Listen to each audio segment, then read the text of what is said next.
Good morning. I'm Claudette Hunt, co-chair of our mission strategy team and a member of St. Andrew's AIR. 3 years ago, as a diocese, we agreed to be courageous, strong, stand firm in our faith, and keep alert as we embrace brave change. Where we are today, the way we're holding our convention underscores the profoundness of our commitment to embrace brave change. When we agreed on the mission strategy for our diocese, we had not envisioned the local, national, and global disruption brought on by COVID-19. In a few minutes, you will be hearing from Phil LaBelle, the other co-chair, and team members, Andy Taylor, Hilary Greene, and Amy McCreath. They will share with you the work we have done to date on the 3 planks of our mission strategy: reimagining our congregations, building our relationships, and engaging our world. As a group, we meet bi-weekly on an ongoing basis. Thanks to many of you for your active participation in several of the initiatives we were able to accomplish with your parishes. In some respect, COVID, while it has kept us physically apart from each other, it has also brought us closer together in a virtual way. Martha Gardner, staff liaison, has played a major role with the mission strategy team. Martha's contribution helped us to stay alert and mindful of many initiatives across and even outside our diocese. Martha has been our virtual connector, and we thank her. As you can imagine, living virtually with our congregations calls for tools and equipment that many of us did not have pre-COVID. You might recall the invitation last convention to become more entrepreneurial, and you were encouraged to apply for micro grants. As a matter of fact, we told you to take risks. Well, let's see. These micro grants were timely and you were responsive. To date, 22 grants have been awarded, totaling $35,000. Many of these grants were used to purchase equipment and tools to support virtual worship. All is not lost. While this worship format is challenging, some of us have gained from this experience. Because we were unable to see, touch, and hug each other, we have used the telephone to check in and check up on each other. That is when our voices become so important. By the way, some parishes have gained new and potential members. The team also sponsored and led 4 book discussions. The choice of books and the timing of their discussion captured the spirit of what was taking place within our country and offered some peace of mind.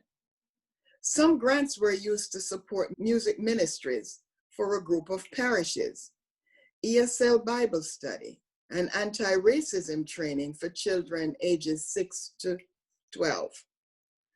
At the dawn of 2020, we had envisioned having more face-to-face time with parishes and ministries across our diocese. By mid-March, we pivoted and responded to the health and safety of our families, both personal and church.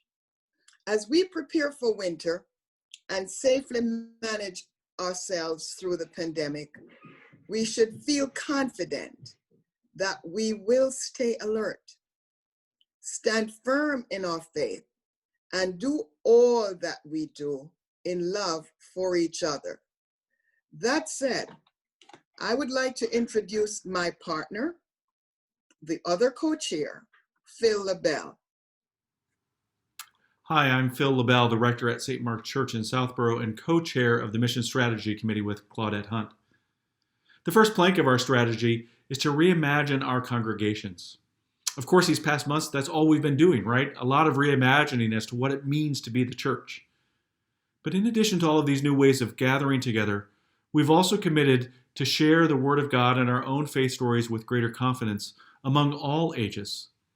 And one of our goals was to reimagine our ministry with children and youth to help those folks share their stories too. But due to the COVID pandemic, that ministry has been significantly impacted.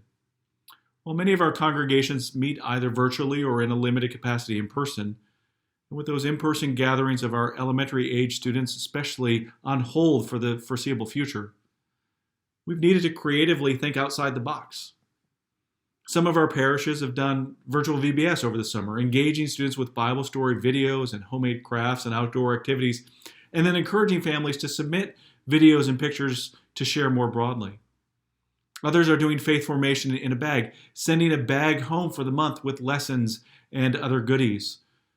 Well, some parishes have done church school scavenger hunts, and a few are broadcasting bedtime prayers. We certainly know that more ideas are bubbling out there. You are a creative bunch. We'd love to share more broadly how your parish continues to engage your youngest disciples. The second goal of this first area is to address the fact of numerical decline boldly and creatively. COVID, of course, has upended our understanding of what it means to account for the number of worshipers we might have.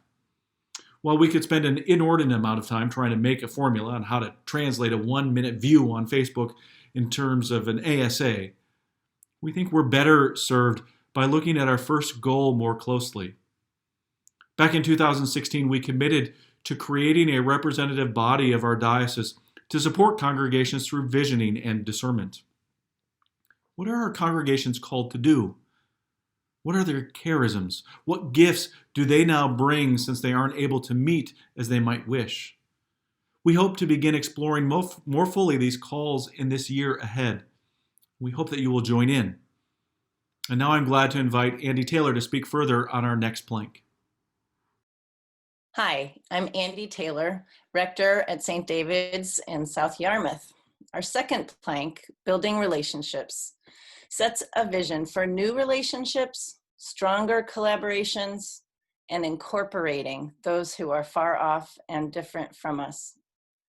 As far as building new relationships, our mission strategy book groups managed to introduce several people from different parishes. More importantly, organic relationships began to bud during the pandemic. One example is the Cathedral and Grace Church Vineyard Haven, which figured out how to Zoom worship and fellowship together. We've seen stronger collaborations through online gatherings of formation leaders, administrators, wardens, and clergy, in which folks have found ideas and encouragement during the pandemic. Episcopal City Mission created a mutual aid network to share resources and needs from parish to parish for support. And Episcopal Relief and Development invites every parish to add to their asset map so other parishes can find collaborators when they start a new ministry. When it comes to incorporating those who are far off, I find as a resident of Cape Cod that Zoom has been a fantastic way to connect across the diocese. My vestry has appreciated the online safeguarding training and hopes that an online business practices course is ready soon. Our growing edge seems to be incorporating those who are different from us. In this time of nationwide marches for Black Lives Matter, I'm happy to report that dozens of parishes in our diocese are engaged in the Sacred Ground course offered by the presiding bishop's office. And our Racial Justice Commission is being established and will give a report later today. Episcopal City Mission also has great resources to help us grow. What a gift that even in a pandemic, we can keep building our relationships and find new ways to collaborate and embrace our differences. And now to Hilary Greene and the third plank. Good morning. I'm Hilary Greene, a member of the Mission Strategy Team and a deacon serving at St. Peter's, Osterville. Under the Engaging Our World plank, the first area of concentration asks us to deepen our relationships with our neighbors in order to work side by side for a more just and peaceful world. Our diocese had a strong start towards the goal of helping our congregations to engage more deeply with their neighbors and local communities. Some parishes worked with ECM to engage in social justice work and many others joined together to care for their neighbors. When the pandemic hit, it revealed even more about our economic systems and injustices, and who the vulnerable in our communities truly are. Many parishes are finding ways to respond, from using technology to connect to their community and support fundraising efforts, even increasing some services like feeding programs and paper pantries. Our diocese has responded by setting up funding programs for local parishes and also looking at creating some type of support for parishes outside of our own diocese, like the Mass Council of Churches One Church Fund. Global mission efforts were well underway when COVID-19 arrived, working through deaneries and individual parishes to engage them in this vital work. The mission trip to Cuba was canceled, but financial support of Cuba continues. The mission tithe grants were reconfigured to support and underwrite electronic connection needs. Looking ahead, the Global Mission Team is looking to use grants for under-resourced parishes in our diocese so they can join in these efforts. The second area of concentration under this plank is to strengthen our relationship with our earth and our commitment to caring for creation. Our creation care efforts started back up in January 2019, and the team sponsored a resolution that November at convention, pledging that each parish will try to reduce their carbon footprint. They hosted workshops and were well on their way to getting many parishes to use the carbon tracker and other resources when COVID-19 made them cancel 2 of the 4 workshops scheduled. But it also increased awareness of how climate change affects all parts of our lives and showed the beauty of God's creation that is all around us as we sheltered in our homes. The creation care team will have their own presentation later today, so I will let them speak for themselves about the work they are currently doing.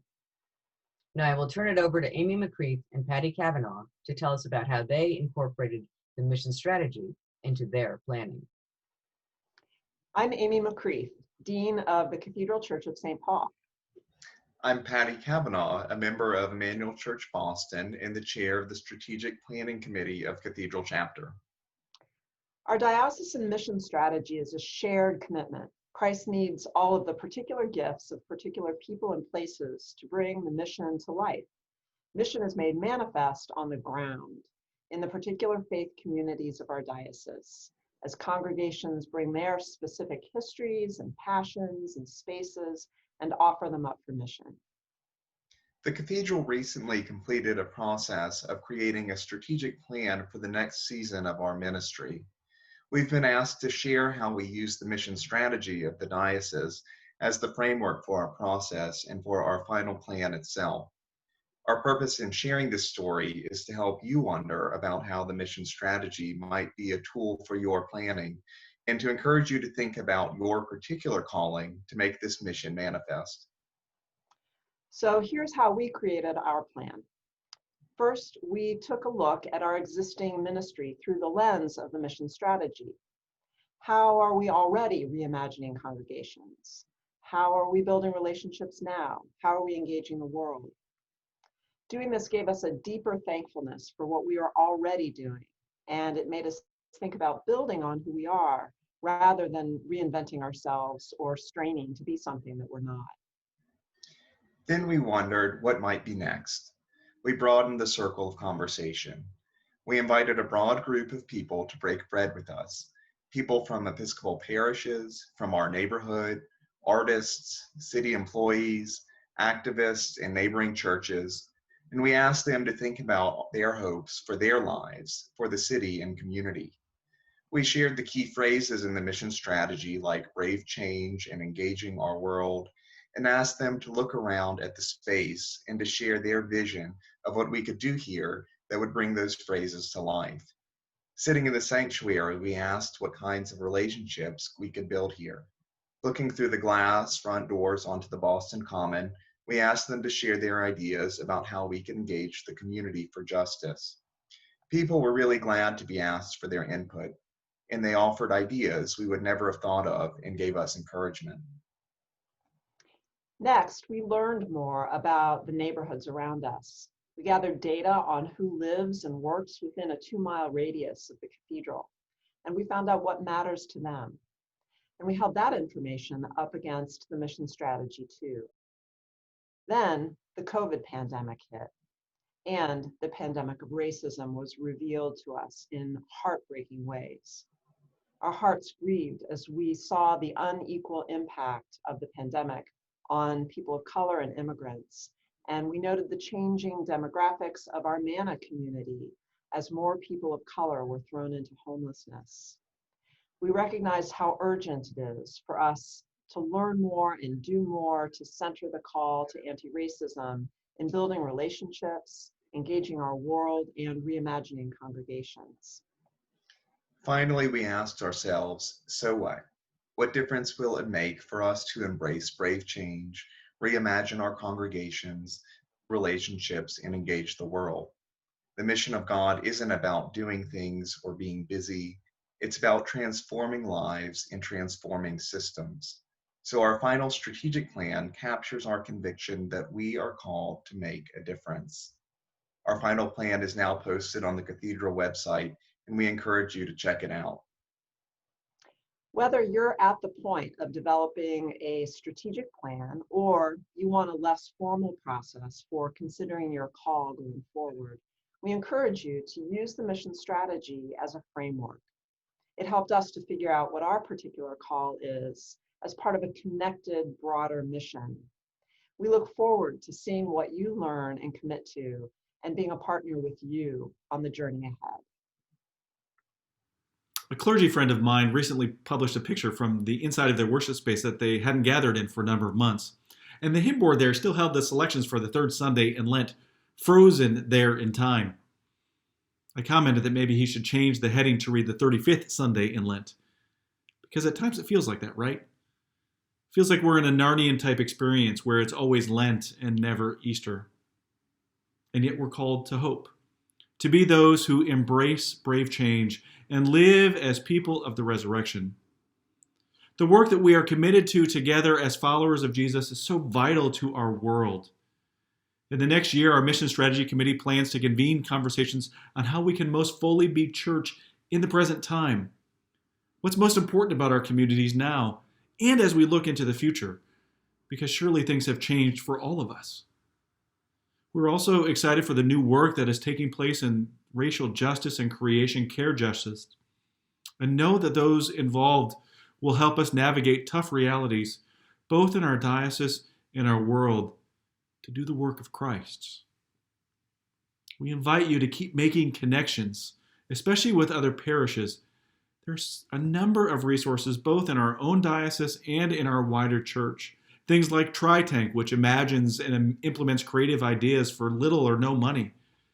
And that task force on creation redevelopment, something that we are all, of course, doing now. Our diocese has networks for church musicians and parish administrators, for wardens and youth leaders and others, and we invite you to join in. And finally, we want to hear from you about what you're doing.